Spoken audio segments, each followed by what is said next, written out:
না, এই মুহূর্তে আমরা একটা রাইজিং দল হিসেবে আমরা আমাদের দলকে বিকশিত করতে আমরা সারা দেশে ৩০০ আসনের প্রার্থী বাছাই, তাদেরকে পরিচিত করা, গণসংযোগ এগুলো নিয়ে কাজ করছি। আপাতত নির্বাচনের আসলে কারোর সাথে জোটবদ্ধ হওয়ার বিষয়ে আমরা সিদ্ধান্ত নেইনি, তবে আলাপ আলোচনা চলছে। বিএনপির সাথে আমাদের দীর্ঘদিন একটা বন্ধুত্ব রয়েছে, জামাতের সাথে আলোচনা চলছে, আবার বিএনপি জামাতের বাইরেও একটা বিকল্প রাজনৈতিক জোট গঠন করা যায় কিনা সেগুলো নিয়ে অনেকের সাথে মিটিং হয়, আলাপ আলোচনা হয়, কিন্তু এগুলো আসলে এখন পর্যন্ত ওই ধরনের কনক্লুশনে পৌঁছানোর মতো কোনো সিদ্ধান্ত হয়নি।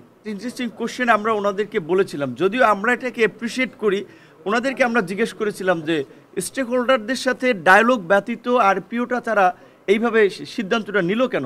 তো তারা আবার আমাদেরকে মানে ওই রিকল করিয়েছে আমাদের মেমোরি থেকে যে এইটা ঐক্যমত্য কমিশনে আসলে আমরা আলাপ আলোচনা করে এই সিদ্ধান্তটা হয়েছিল যে নির্বাচনের জোট হলেও আপনার নিবন্ধিত দলসমূহ যার যার দলের মার্কায় নির্বাচন করবে। ধরেন আমরা 5টা দল মিলে একটা জোট করলাম, সেক্ষেত্রে একটা আসনে একজনের প্রার্থী থাকবে আর বাকি 4 জন তার পক্ষে কাজ করবে, বা বাকি 4টি দলের সমর্থকরা ওই যেই দলের প্রার্থী ওখানে ইলেকশন করবে তার পক্ষে কাজ করবে, তার নির্বাচনী প্রচারণা করবে। এইটি হচ্ছে জোটের প্র্যাকটিসটা আমরা করতে চাই এবং আমরা এটাকে ইতিবাচকভাবে দেখি, যেটা আমরা আগেও বলেছি যে আপনার জোট করলেও নির্বাচন করবে দলগুলো যার যার প্রতীকে। সেক্ষেত্রে হয়তো কিছু কিছু দল বা নেতৃবৃন্দ আপত্তি জানিয়েছে বা জানাতেও পারে, কিন্তু আমরা এটাকে ইতিবাচকভাবে দেখি এবং নির্বাচন কমিশন বরাবর বলেছে যে জাতীয় ঐক্যমত্য কমিশনের আলোচনায় নির্বাচন কমিশন সংশ্লিষ্ট যেসব সিদ্ধান্তের বিষয়ে একমত হয়েছে সেগুলো ওনারা এক্সিকিউট করতেছেন। সেইটারই অংশ হিসেবে আসলে এই নির্বাচন জোটে করলেও নির্বাচন করবেন প্রার্থীরা যার যার দলের মার্কায় প্রতীকে, এই বিষয়ে ওনারা সিদ্ধান্তটা নিয়েছেন। আমাদের সিনিয়র সহসভাপতি ফারুক হাসান যেটা বলেছে এটা আমাদের দলীয় অবস্থান। আগে কিন্তু এটা নিয়মই ছিল যে কেয়ারটেকার গভর্নমেন্টের সাথে সংশ্লিষ্টরা জাতীয় নির্বাচনে অংশ নিতে পারে না, এবং আপনারা জানেন যে সরকারি কর্মকর্তা কর্মচারীদেরও বিধান আছে যে অবসরের 3 বছরের আগে তারা নির্বাচনে অংশগ্রহণ করতে পারে না।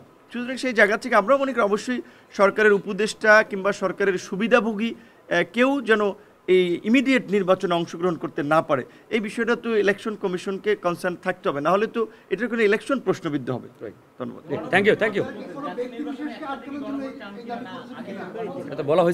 আমরা সেটা বলেছি যে এই মুহূর্তে আসলে দুটো নির্বাচন করা, ভোট করার বাস্তবতাটা নাই, এবং আমাদের যে সমস্ত বন্ধুরা নির্বাচনের পূর্বে মানে জাতীয় নির্বাচনের আগে জুলাই সনদ দিয়ে গণভোট চাচ্ছেন তাদেরকে আমি এটা পাবলিকলি বলতে চাই নাই, তারপর একটু বলছি যে ধরেন এইখানে আমরা যেই পরাজিত ফ্যাসিস্ট শক্তির বিরুদ্ধে লড়াই করে জয়লাভ করেছি তাদের কিন্তু কিছুটা হলেও ভোটের মাঠে একটা প্রভাব আছে।